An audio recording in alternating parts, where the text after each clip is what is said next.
আসসালামু আলাইকুম ওরহমতুল্লাহি আবরাকাত। আমার প্রিয় ভাই ও বোনেরা, আশা করি আপনারা সবাই ভালো আছেন। আমার চ্যানেলটাকে সাবস্ক্রাইব করে আমাকে অল্প সহযোগিতা করবেন। আবদুল্লাহ ইবনে উমর রাদিয়াল্লাহু হইতে বর্ণিত আছে, রাসূলুল্লাহ সাল্লাল্লাহু আলাইহি সাল্লাম বলেন, আল্লাহ জাল্লা শানুহু এবং তাহার ফেরেশতারা তাহাদের প্রতি রহমত নাজিল করেন যাহারা সেহরি খায়। রোজার বরকতের মাধ্যমে মহান আল্লাহ রোজাদারের উপর বিরাট এহসান এবং অনুগ্রহ করিয়াছেন। এই অনুগ্রহ হইতেছে সেহরি খাওয়া। উম্মতের জন্য ইহাকে সওয়াবের জিনিস করা হয়েছে। সেহরি খাওয়ার কারণে উম্মতকে সওয়াব এবং ফজিলত দেওয়ার কথা জানানো হয়েছে। আল্লামা আইনি সেহরি খাওয়ার ফজিলত সম্পর্কিত 17 জন সাহাবী হইতে বর্ণিত হাদিস উল্লেখ করিয়াছেন। সেহরি খাওয়া মুস্তাহাব বলিয়া উম্মতের ইজমা রহিয়াছে। শারীরিক দুর্বলতার কারণে বহু লোক এই বিরাট সওয়াব হইতে বঞ্চিত থাকেন। বহু লোক তারাবিহ নামাজ আদায়ের পর পানাহার করিয়া শুইয়া পড়েন, ফলে তাহারা সেহরি খাওয়ার সওয়াব হইতে বঞ্চিত হন। আরবি অভিধানে সেহরি সেই পানাহারকে বলা হয় যাহা শেষ রাত্রে আহার করা হয়। কামুস গ্রন্থে উল্লেখ করা হয়েছে। উক্ত গ্রন্থে লিখা আছে যে রাত্রি অর্ধেক অতিবাহিত হওয়ার পর সেহরির সময় শুরু হয়। আশরাফ তাসফিরের লেখক রাতের শেষ অংশকে সেহরির সময় বলিয়াছেন, অর্থাৎ রাত্রিকে 6 ভাগে ভাগ করিয়া উহার শেষ অংশ সূর্য অন্ত হইতে সূর্য উদয় পর্যন্ত 12 ঘণ্টা হিসাব হইলে শেষ 2 ঘণ্টা হইতেছে সেহরির সময়।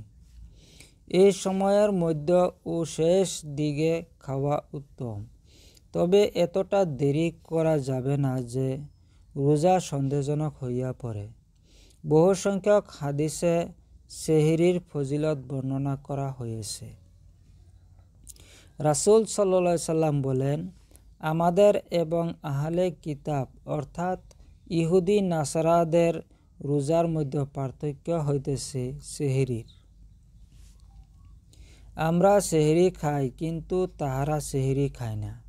একটি হাদিসে আছে, তোমরা সেহরি খাও, কারণ সেহরিতে বরকত রহিয়াছে। অন্য এক হাদিসে আছে যে 3টি জিনিসে বরকত আছে। একটি জামাত, দ্বিতীয়টি সুরাইত, আর তৃতীয়টি হইতেছে সেহরি খাওয়ার মধ্যে। এই হাদিসে জামাত বলিতে নামাজের জামাত এবং মুসলমানদের মিলিত প্রচেষ্টায় কোনো কাজ করাকে বোঝানো হয়েছে। এইরূপ জামাতের মধ্যে আল্লাহর সাহায্য রহিয়াছে।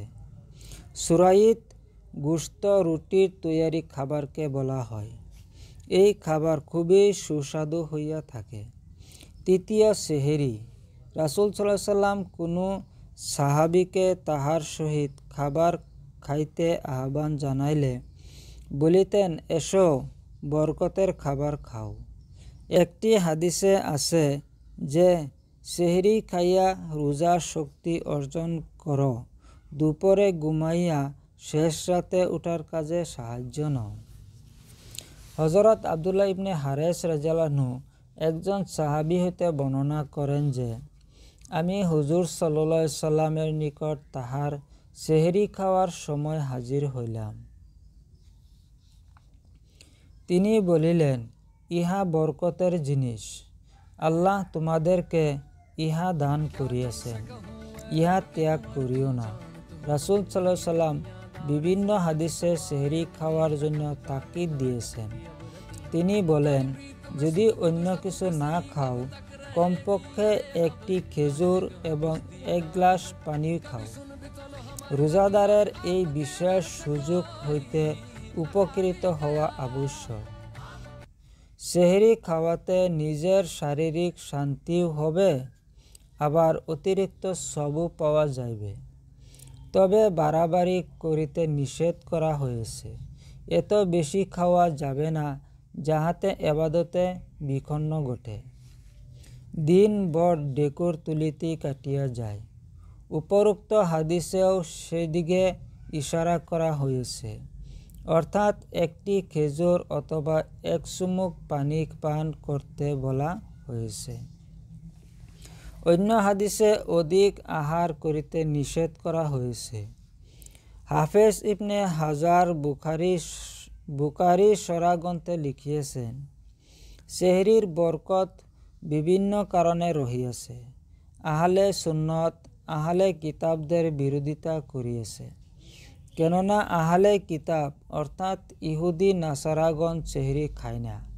আমরা আহলে কিতাবের যথাসাধ্য বিরোধিতা করিতে আদিষ্ট হয়েছি। এবাদতে শক্তি অর্জনও একটি বিষয়। এবাদতে মনোযোগী হওয়ার জন্য ও সেহরি খাওয়ার আবশ্যক, কারণ অধিক মাত্রায় ক্ষুধা মানুষকে অতিশয় দুর্বল করিয়া দেয়। তবে নিজে আহার করার পাশাপাশি গরিব ফকির মিসকিনদের সাহায্য মহানুভূতির প্রতি লক্ষ্য রাখিতে হইবে। সেহরি খাওয়ার মাধ্যমে শারীরিক শক্তি অর্জিত হইলে দোয়া করিতে কষ্ট হয় না, আল্লাহর জিকিরে শক্তি পাওয়া যায়। ইবনে দাকিকুল ঈদ বলেন, সুফিয়ায়ে একরাম সেহরির বিষয়ে নানান কথা বলেন। তাহারা বলেন, সেহরি রোজার উদ্দেশ্যের বিপরীত, কারণ রোজার উদ্দেশ্য হইতেছে পেটের ক্ষুধা এবং লজ্জাস্থানের খাহেসাত সংযত করা। সেহরি খাওয়া এই উদ্দেশ্যের পরিপন্থী, কিন্তু পরিমিত আহার করা দোষণীয় নহে। যেমন ছাত্রদের কথা ধরা যায়, তাহারা যদি সেহরি না খায় তবে শারীরিক দুর্বলতার কারণে জ্ঞান অর্জনে বাধা হইবে। বরং ছাত্রদের তো নিতান্ত কম খাওয়া উচিত নহে, বরং তাহারা প্রয়োজন মতো আহার করিবে, কারণ শরীয়তে দিনের গুরুত্ব অসাধারণ। তাছাড়া দিনের প্রচারকারী এবং আল্লাহর জিকিরকারীদেরও শারীরিক শক্তি অর্জন করা আবশ্যক।